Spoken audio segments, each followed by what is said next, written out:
Hello, my friend, and welcome to Disney Travel Secrets. Rob and Kerri Stewart here, coming to you from the Creating Magic Vacation Studio in beautiful, pollen-ridden Windermere, Florida.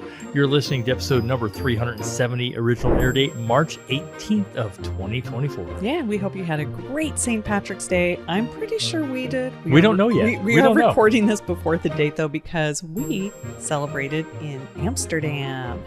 So this week, we're talking about where do you get your Disney vacation information from?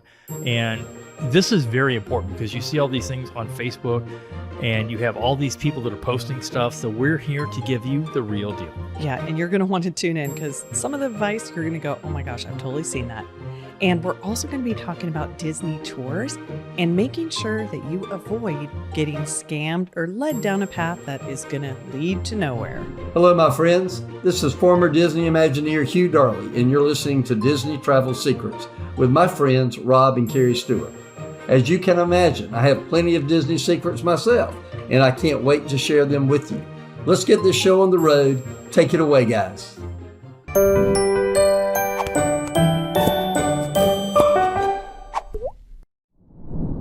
Thank you again for joining us this week. This is episode number 3 or 4 when we actually started doing this on video as well. So yeah, and we are going to perfect. We've already started talking about some of the changes that the studio look and how we're building that out. So it's funny you mentioned pollen. I mean, your eyes are like totally bloodshot red right now. Okay, please don't point this out to them. I know, but you know where you don't get pollen? At Disney. Have you noticed that? I have not. Yeah. So, I mean, as much as we go to Disney, whenever we're there, you have never had this type of an allergic reaction. Even living in St. Petersburg, we never had this much pollen. And I know it's all about like the laurel right oaks outside the studio. You guys can't see this, but it's right outside. We have a couple giant laurel oak trees. I didn't know. And they're all over the streets. They look beautiful, but anyway, it's not helping your pollen. But if you're concerned, our tires are yellow. I know, but if you're concerned about that and you're going to Disney, it is not going to be that extreme. And I will say, don't even rely on Benadryl. I'm in day 2 of Claritin. And I think Do you think it's helping? I don't know. But between that and the Visine, like red eye stuff, I think we're getting there. So this is, we love to do these shout outs, and I'm going to read this verbatim. This is from Sabrina. Hi. So I just discovered you via podcast. I love, love, love your show. I am on episode 9. You have a lot of making up to do. Yes, I will listen to all in order. You don't have to do that. Yeah, you don't have to do that for sure. But I already got some great tips for a future trip and just want to say thank you. Have a magical day. That is Sabrina.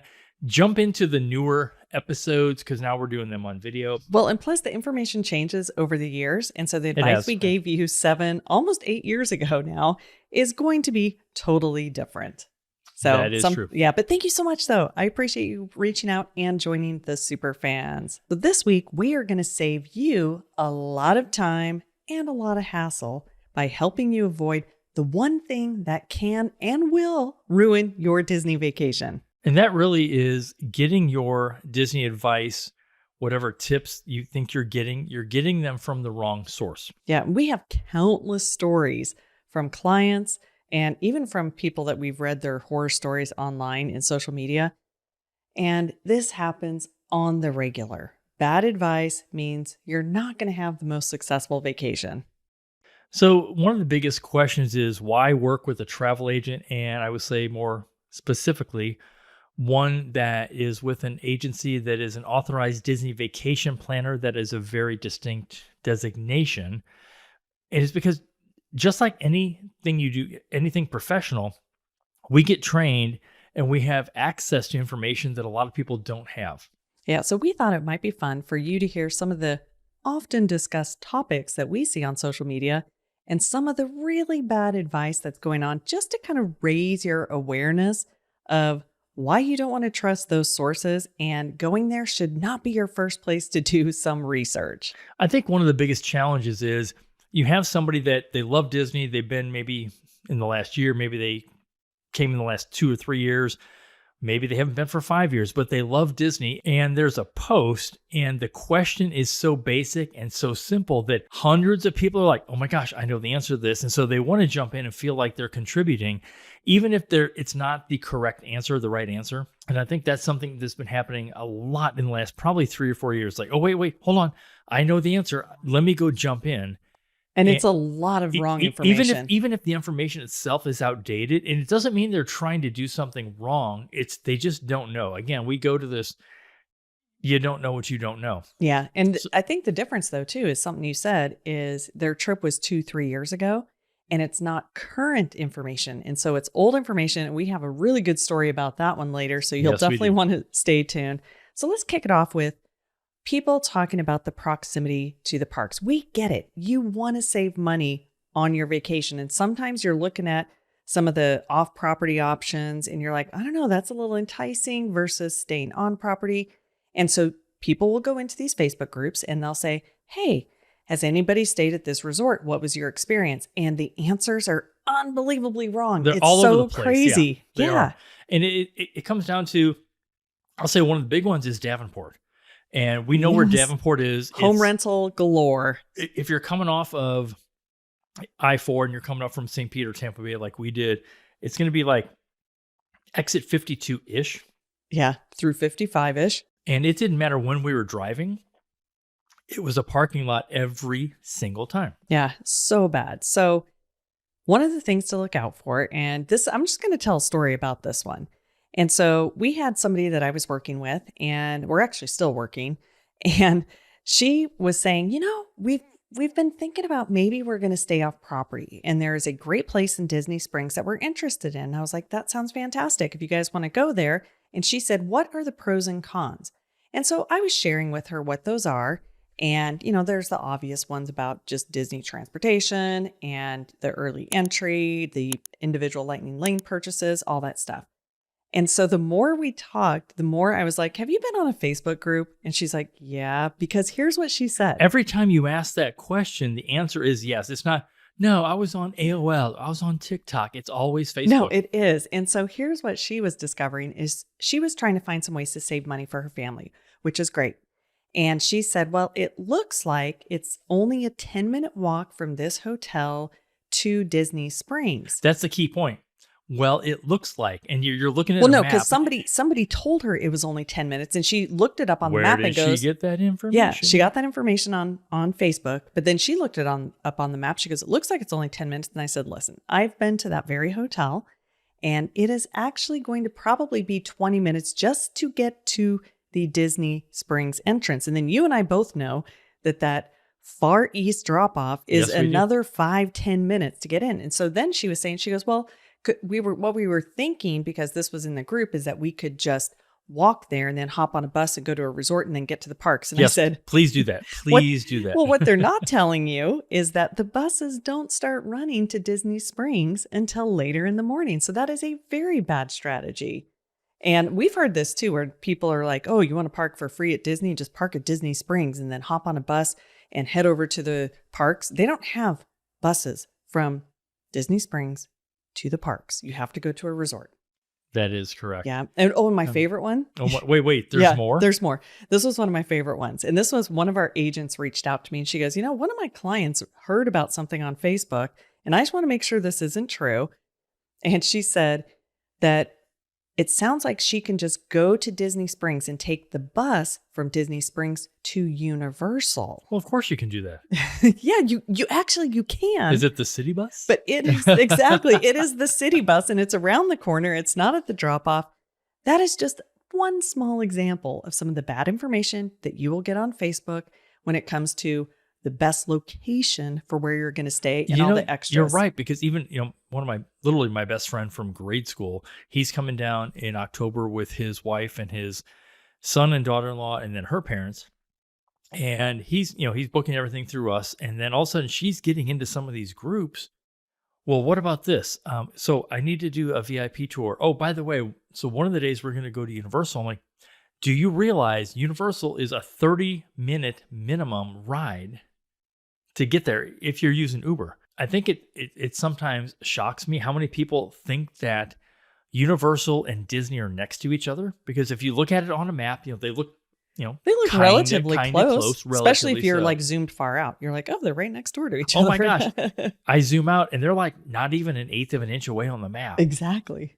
An eighth of an inch in Orlando is always at least 30 minutes. It's always 30 minutes. Just keep that in mind. Orlando is 30 minutes from Orlando. Yeah, those are the things that people on Facebook will not mention. Okay, another big one for me is a lot of people, they're on Facebook and they have people post, and this is true for like TikTok, Instagram. They're posting videos and saying, I got pixie dust. I got some free stuff at Disney. So when you're at Disney, make sure you ask about free stuff. And so people base their trip on that and they think they're going to get all of these freebies. They think it's automatic. Yeah. And it's not. I think you're right about this. People saying, "Oh, I got pixie dusted," and now everybody's like, "Well, I think I will too." It's not. It's all about how you interact with the cast members, how you interact with everybody around you. It's not automatic, and I think people post that, and everybody thinks, "Oh my gosh, I get it too." No, it is not guaranteed. Yeah. So I remember years ago, this was a big trend, and it was all over social media, and people to this day still talk about this. So there would be girls that would be very skimpily dressed, and they would be wearing these skimpy tops that were inappropriate for the parks. Let's just say it was not the right look. So what would happen is they would go through security, and security is like, I'm sorry, miss, you cannot be wearing that top. Do you have something else? And they would say no, and then Disney would give them a voucher to get a free shirt. Please let me give you a Spirit jersey. Yeah, it is more appropriate. That is what they were doing just to get free stuff. So what happened was on social media, everybody's talking about, here's the trick on how to get free shirts. Well, of course, Disney's like way on top of that. Now they just turn people away. But don't expect anything for free. If it happens, it's going to happen. But do not think just because somebody gives you a little side tip on Facebook to get something for free, that it's going to happen. I mean, do you remember when we went and we checked in at Grand Floridian that one time? I do. This was so funny. So we always ask if there are any upgrades available when we stay. And this particular time, we were at Grand Floridian for a conference. I was really excited for the Roy Disney Suite. Yeah. So that's what we asked. We're just like, is anybody staying in the Roy Disney Suite? And there's like, no. And so, oh my gosh, will they let us go? I know. So Rob's just like, well, we would be interested in that. And they're like, oh, okay. So we're kind of getting all excited about it. We're like, oh my gosh, they may upgrade us. And we're paying like this conference rate. It was for an earmarked conference. And when they come back to you and they do what's called the calculator presentation. The calculator flip. Yeah. They actually type in an amount and then they rotate the calculator around to show you. Because they won't say it out loud. They won't say it out loud what the upgrade price is. Could we have upgraded? Yes. Yes. Did we want to pay that tens of thousands of dollars for it? No. No. Could we have bought a very nice car for that same amount? Oh my gosh, totally. Yes. Yeah. So don't expect things for free just because you hear people talking about it on Facebook. If it happens to you for whatever reason, then that's just a bonus. And that really comes down to, again, where are you getting your information? And if it's Facebook, I promise you, probably half the stuff you're seeing is wrong. It's people that they think they're trying to help. They don't have the right information. They'll throw it out there. And I've said this before, even in some of the car groups that I belong to, something happened to my car. What should I do? And my answer is always, don't ask the question on Facebook. Go talk to a mechanic. So if you're trying to crowdsource your information for your vacation, which is a very important thing, do not trust what strangers are going to tell you, because they're going to tell you based on what they do. And the number one question I think that I see all the time that I'm like, oh my gosh, please don't ask this ever again is blank, fill in the blank, is it worth it? Yeah, well, and that's like one of the big things. So when it comes to your dining recommendations, everybody has different tastes that they like. And if you go into a Facebook group and you say, what's the best place to dine at Disney? You're going to pretty much get all of the major ones. You're not going to get some of the ones that are the hidden gems. And it's subjective. And it is 100% subjective. So definitely don't listen to that. And also the people you're asking, don't take into account your budget and your style of travel at all. You may be somebody who's a Victorian Alberts type person. And so they're recommending something that may be subpar for you. So like a Chef Mickey's. And that doesn't line up with how you like to dine and what those dining experiences are. I think dining is one of the ones in Facebook that is the worst violators. And you will see a trend. It's always the same places. Oh, Cinderella's Royal Table, Be Our Guest. What's the other one? I can never say that one right. Acacious? Yes, that's the one. That's the one. Yeah, But they always say the same ones. And I'm like, you know how many great places are at different resorts at Disney or even different places within the park? Okay. Another really common thing that we see posted on again, I'm pretty much going to say Facebook groups because Instagram really not so much, is when are the best times to go to Disney? And I will tell you, in the last 3, 4, 5, 6 years, that has completely changed, because it used to be we could say, hey, these weeks in January and then February and then skip President's Week. Guess what? Guess who else figured that out? Disney figured it out. And they're like, how do we fill those spaces? And so we used to have a free crowd calendar. Yeah, we this did. is like 3 Way years back. ago. This was like in 2016. Was it that long It ago? really was that long ago. Wow. Okay, Yeah. now I feel old. And we stopped doing it because it became useless, because what Disney would do is they would look at everybody has these crowd calendars. Oh my gosh, here are the slow times. Let's put an event there. Yeah, and that's what they're doing. And one of the things that you want to keep in mind that Facebook definitely won't is the regional times to go, because you have fall breaks, winter breaks, spring breaks. I never had that growing up. I had like summer break and Christmas and like a day off for Thanksgiving. I know. And we had to make our own turkey. But nothing. now everybody is kind of staggered. And so when you think nobody's going to be down there because it is President's Week at Florida Disney parks, this is going to be amazing. Think Jersey Week in November. Yeah, no, but there are some weeks though that people in other parts of the country completely have off. And so if you go onto a Facebook group, especially if it is one that maybe doesn't have some of those regions, you're going to think this is a great time to go. You get down here, you're going to be disappointed. So do not trust that. Just plan on every week at Disney being pretty darn busy for the rest of your life. Yeah. Now, this next one was something I put in the category of outdated advice that you will find from maybe your friend who went to Disney 4 or 5 years ago, or even a year ago in many cases. And on Facebook, those groups are full of people who haven't been in a while. And this one was related to the VIP tours. It was a VIP tour that, again, one of literally my best friend from grade school, he's like, okay, so my daughter-in-law, now she wants to do a VIP tour, and they're coming in October, and we have to pay for it up front. I'm like, you can't pay for it up front. You're like, you can't even reserve it right now. A Disney VIP tour is 60 days out. And he's like, oh, okay, well, let me, so we started going through the information, and it turns out that someone last year, a friend of his daughter-in-law, had done a VIP tour with a third-party company. And they said, oh my gosh, yeah, this company is awesome. I even went and looked at their website. Obviously, I'm not going to say who it was. I'm like, yeah, this company's been banned from Disney. And now I know why they want to get that upfront deposit right now, because by the time October happens, they're probably not going to be around. Disney banned all third-party tour companies as of last October. October. Yep. And they know who they are. And it's kind of unfortunate in a way, because they did offer really, really great service. However, some of them were abusing the system. So even back in the day, we had teamed up with one of those companies, and the person that ran it had been a Disney cast member at one point, and then they started getting all the overflow that the actual Disney VIP tour department couldn't handle. Well, because the Disney ones fill up. And so when people are like, it wasn't like Disney was sending them business, but they knew people because they had been former cast members. And so that was one of the challenges, though, is with the VIP tours, there was a lot of shady stuff going on. Well, they'd actually helped us out that one time. He's like, let me show you what this is. It was crazy. And it was the guy we were with, I'm not going to use his name to protect his superhero identity, had walked us right up to Seven Dwarfs Mine Train. And the cast member at that ride knew him and just said, yeah, these are my guys. And we walked right in. And I know that Disney... And I know part of me was like, is this like illegal? Are we okay? It was weird. And the other part of it was, I don't care. We just walked on to Seven Dwarfs.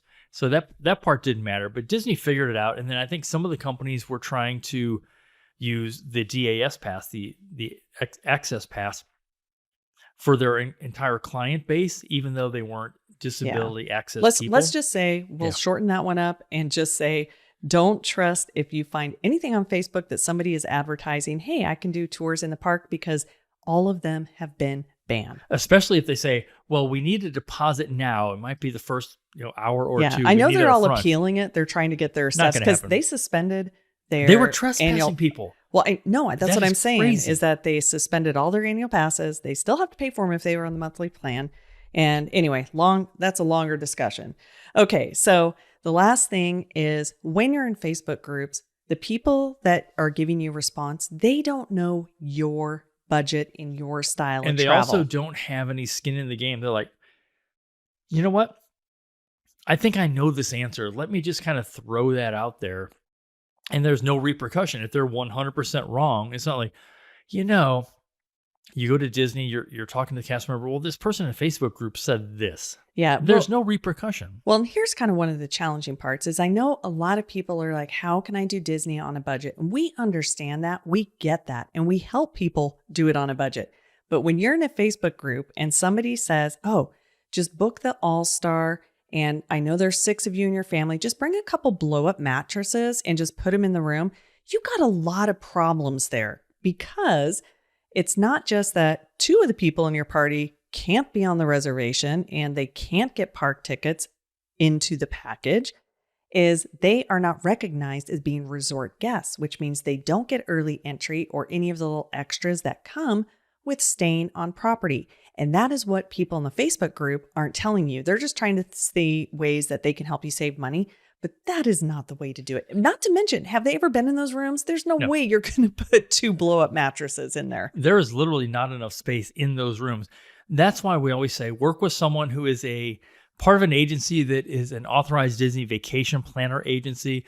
You'll know who that is. They have the logo and so forth. Even if you're not working with us, work with somebody who knows the product. Work with somebody who stays at Disney all the time. Stays like we at do. Disney on the regular and who has been there and can tell you exactly why you don't want to stay off 192 and why staying on property is a much better experience overall, because what a lot of people don't factor is the time and headache of staying at just different places that are around. And I think Facebook, when it comes to budgeting, if you're somebody who you're just like, hey, this is my budget for my trip, I want to take my family, I'm trying to figure out ways to cut corners, the ones you find on Facebook are some of the worst.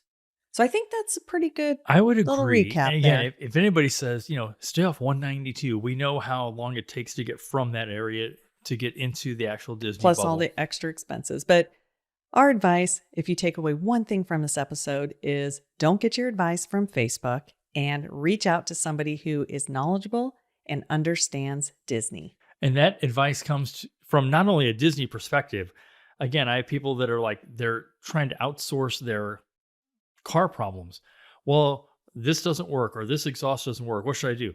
Call a mechanic. Don't try to outsource anything on any Facebook group. Yeah, I call those people on Facebook, they're virtual visitors. They're not actual visitors. So next week, make sure that you are subscribed or following our show, depending upon which podcast format that you follow us on, because we are going to share some great souvenir ideas. And this is something I'm super excited to talk about. So make sure you tune in next week. And we're also going to tell you about the one place that closed down at Disney's Hollywood Studios that saved us probably tens of thousands of dollars, maybe a couple thousand. Yeah, right? But it saved us a lot of money because they closed it down. And I will tell you, I was kind of mad that they did. And I was kind of happy. And looking at our bank account, I'm like, oh my gosh, I'm so glad they're closed. Yeah. So until next time, have a magical day. We hope to see you real soon.